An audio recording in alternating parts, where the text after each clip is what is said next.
Salut tout le monde, c'est Mantis, on se retrouve aujourd'hui pour l'épisode du 15 au 31 décembre de la chronique du nouveau paradigme. L'homme de Néandertal enterrait ses morts. Des archéologues ont découvert il y a plus d'un siècle ce qui semblait être une sépulture de Néandertal à la Chapelle aux Saints dans le sud-ouest de la France. Le débat concernant sa vraie nature fait rage depuis, mais après une étude de 13 ans, il apparaît maintenant que les Néandertaliens ensevelissaient bien leurs morts. L'inhumation qui a eu lieu dans ce qui est maintenant le sud-ouest de la France s'est déroulée il y a environ 50 000 ans au cours du Paléolithique moyen, juste avant l'arrivée de l'homme moderne.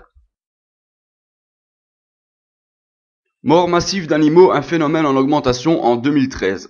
Après la liste grandissante de mers et de fleuves qui deviennent rouge sang, voici cette fois la liste des événements de mort massive recensés par ce site qui a fait un travail remarquable de compilation de données.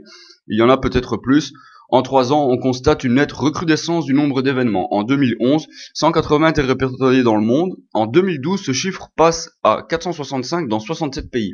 L'année 2013 bat un triste record en répertoriant 778 cas dans 92 pays. Vous allez recevoir bien évidemment le lien pour pouvoir aller regarder dans le site la précision des informations. Une tempête sans précédent attendue pour Noël. En effet, vous avez pu remarquer la tempête Dirk, mais je préfère quand même reparler de l'article, car bon, c'était juste avant qu'elle se passe, donc je parle de l'article.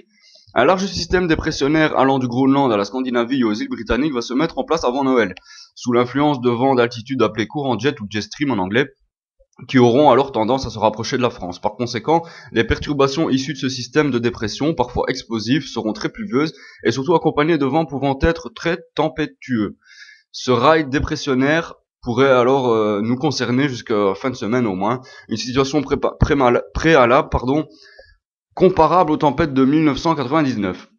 Et je pense que vous avez remarqué que cette tempête a réellement frappé et donc que c'était une bonne prévision.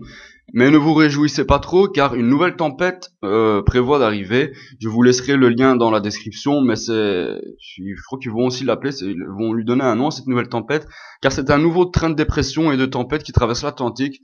Le vieux continent se remet à peine donc de la tempête Dirk qui a provoqué la mort d'au moins 6 personnes et de nombreux dégâts dans l'ouest de l'Europe, que déjà un nouveau coup de vent se profile à l'horizon.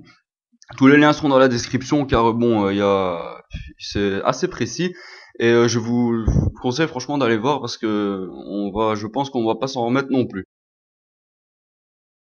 Espagne, un animal monstrueux inconnu retrouve échoué sur une plage. En effet, des pêcheurs au Portugal étaient très effrayés de découvrir une créature géante qui est apparue échouée sur la plage. L'animal inconnu a été pêché vers 5h40 du matin.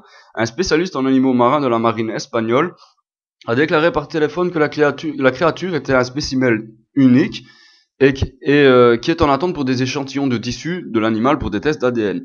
Et une petite mise à jour pour les fêtes, il s'agit bel et bien d'un montage photo. Voici la vraie image de base, comme quoi finissons cette année en essayant de ne plus croire à n'importe quoi sur le net. J'espère que vous allez passer une bonne année 2014. Pour le début d'année, je ferai une présentation de la chaîne et une présentation de moi-même. Et aussi, j'expliquerai un petit peu en quoi consistent les médias alternatifs pour ceux qui ne le sauraient pas. En tout cas, bonne fête à vous et à l'année prochaine. Au passage, ça me fait très plaisir que mes petites chroniques vous plaisent et je pensais vraiment pas toucher un bon public comme ça. N'hésitez pas à checker les liens dans la description et le lien aussi que je mets en fin de vidéo du site 2012 Un Nouveau Paradigme. Franchement, c'est grâce à ce site que je peux faire, bien évidemment, ces petites chroniques.